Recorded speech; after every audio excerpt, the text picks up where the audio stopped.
Greetings, citizens. Your journey is about to begin. The story I choose for you today is called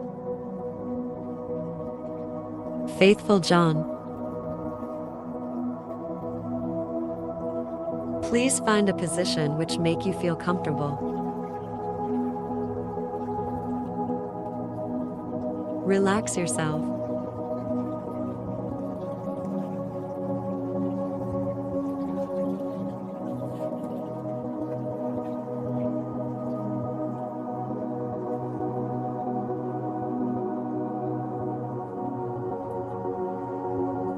There was once on a time an old king who was ill and thought to himself, "I am lying on what must be my deathbed." Then said he, "Tell Faithful John to come to me." Faithful John was his favorite servant and was so called because he had for his whole life long been so true to him.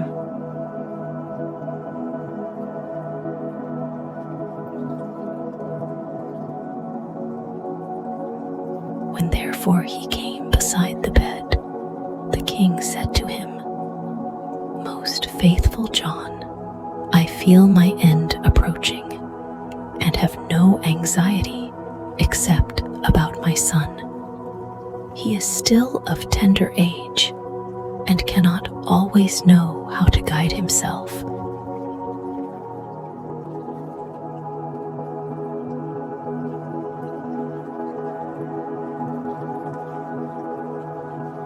If thou dost not promise me to teach him everything that he ought to know, and to be his foster father, I cannot close my eyes in peace." Then answered Faithful John, "I will not forsake him, and will serve him with fidelity, even if it should cost me my life."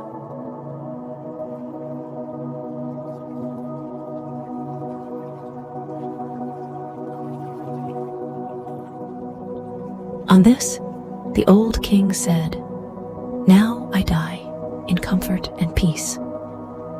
Then he added, "After my death, thou shalt show him the whole castle, all the chambers, halls, and vaults, and all the treasures which lie therein. But the last chamber in the long gallery, in which is the picture of the princess of the golden dwelling, shalt thou not show."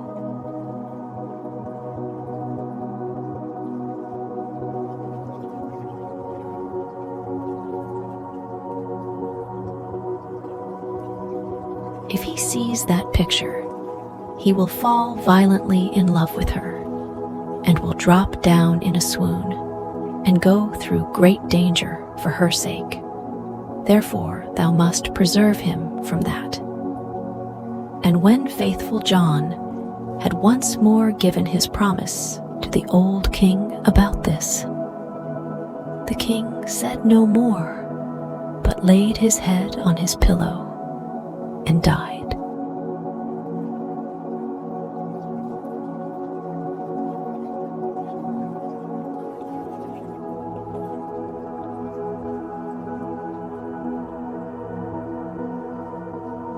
When the old king had been carried to his grave, Faithful John told the young king all that he had promised his father on his deathbed, and said, "This will I assuredly perform, and will be faithful to thee, as I have been faithful to him, even if it should cost me my life." When the mourning was over, Faithful John said to him,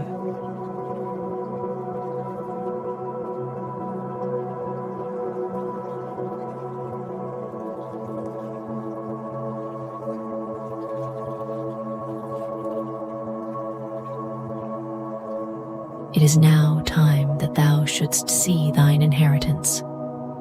I will show thee thy father's palace." Then he took him about everywhere, up and down, and let him see all the riches and the magnificent apartments, Only there was one room which he did not open, that in which hung the dangerous picture.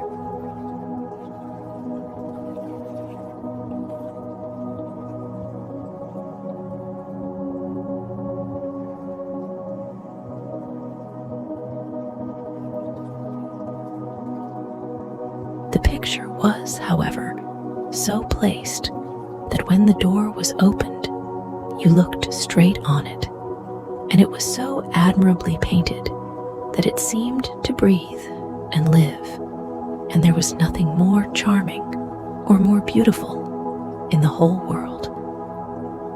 The young king, however, plainly remarked that faithful John always walked past this one door.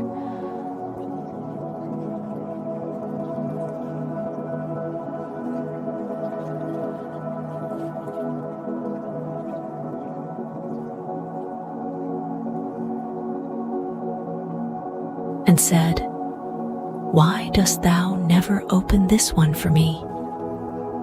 "There is something within it," he replied, "which would terrify thee." But the king answered, "I have seen all the palace, and I will know what is in this room also." And he went and tried to break open the door by force.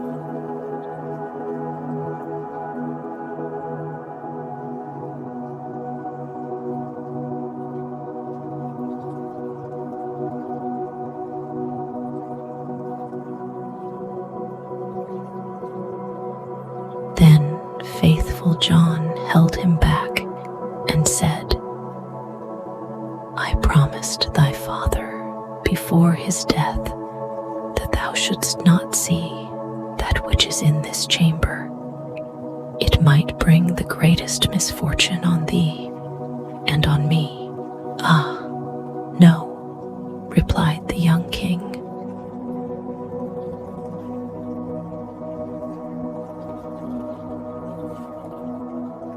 "If I do not go in, it will be my certain destruction. I should have no rest day or night until I had seen it with my own eyes. I shall not leave the place now until thou hast unlocked the door." Then faithful John saw that there was no help for it now, and with a heavy heart and many sighs, sought out the key from the great bunch.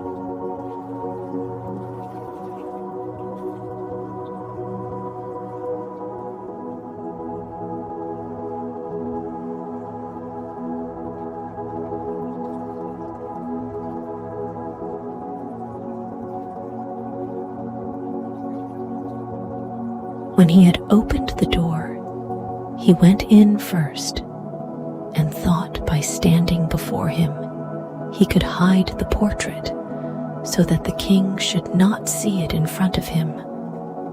But what availed that? The king stood on tiptoe and saw it over his shoulder. And when he saw the portrait of the maiden,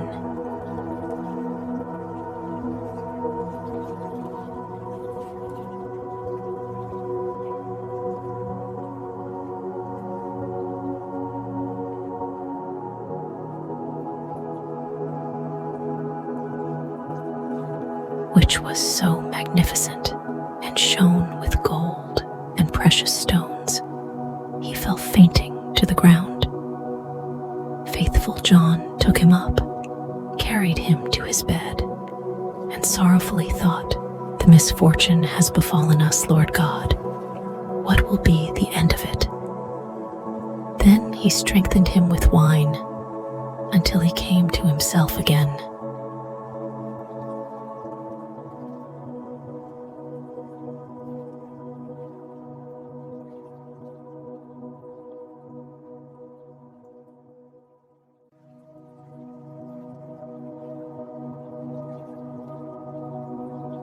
The first words the king said were, "Ah, the beautiful portrait. Whose is it?" "That is the princess of the golden dwelling," answered faithful John. Then the king continued, "My love for her is so great that if all the leaves on all the trees were tongues, they could not declare it. I will give my life to win her.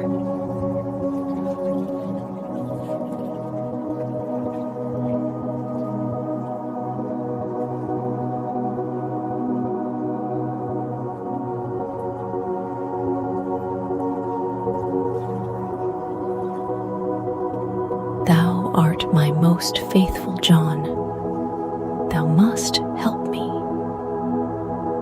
The faithful servant considered within himself for a long time how to set about the matter, for it was difficult even to obtain a sight of the king's daughter.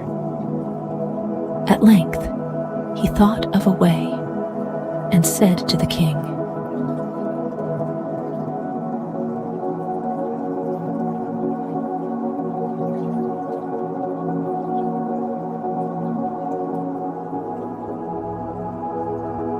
"Everything which she has about her is of gold: tables, chairs, dishes, glasses, bowls, and household furniture.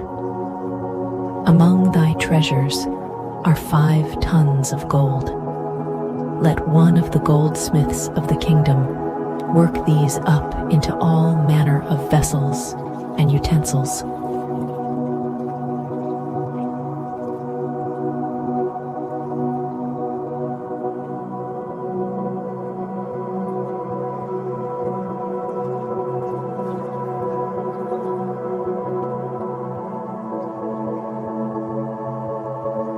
Into all kinds of birds, wild beasts, and strange animals, such as may please her, and we will go there with them and try our luck.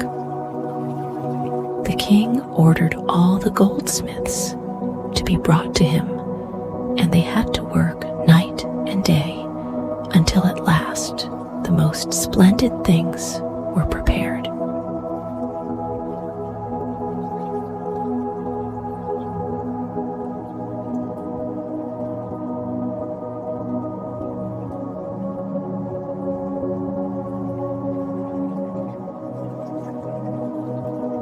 When everything was stowed on board a ship, faithful John put on the dress of a merchant, and the king was forced to do the same in order to make himself quite unrecognizable.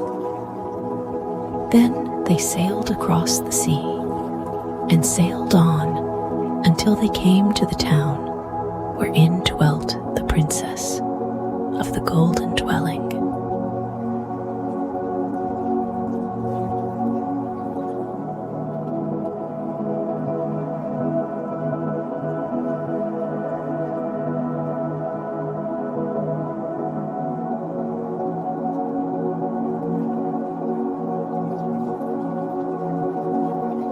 Faithful John bade the king stay behind on the ship and wait for him.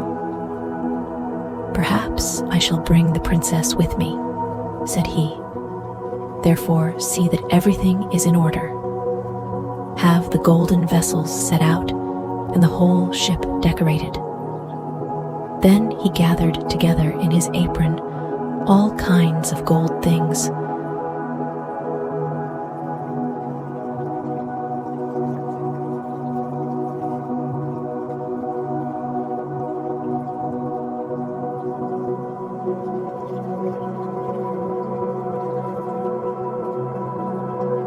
Went on shore and walked straight to the royal palace.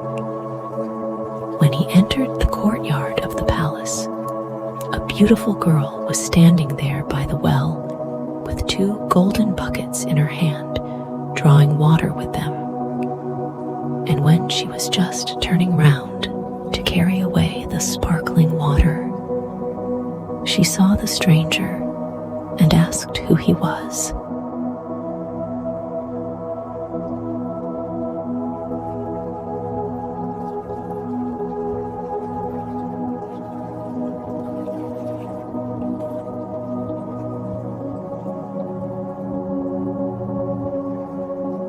So he answered, "I am a merchant," and opened his apron and let her look in.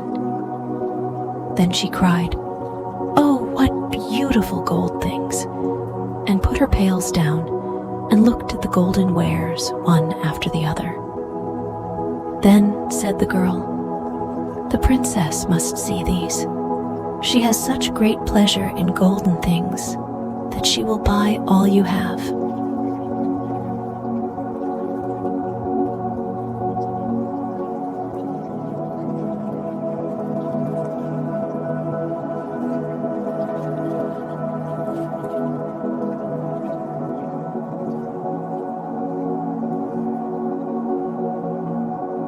She took him by the hand and led him upstairs, for she was the waiting maid.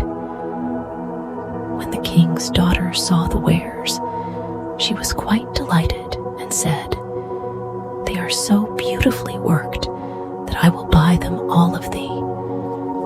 But faithful John said, "I am only the servant of a rich merchant."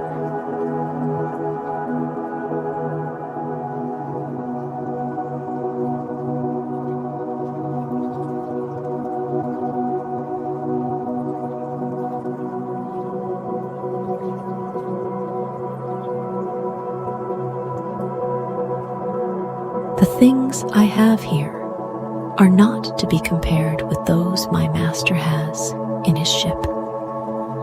They are the most beautiful and valuable things that have ever been made in gold." She wanted to have everything brought to her there, but he said, "There are so many of them that it would take a great many days to do that."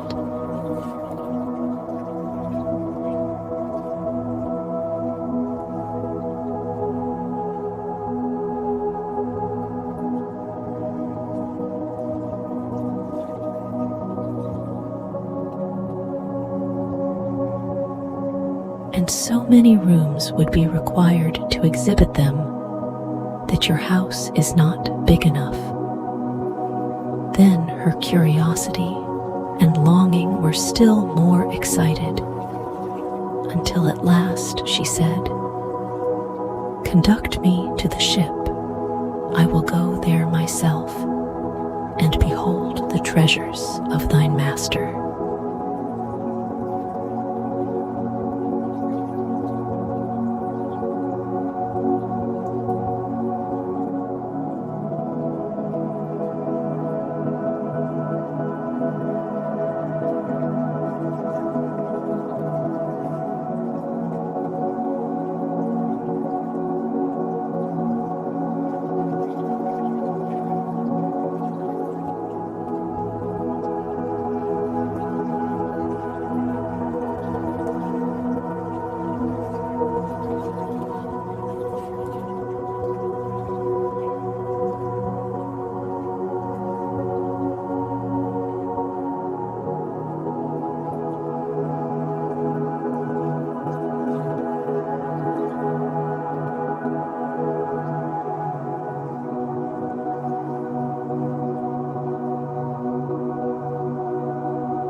Good night, citizens.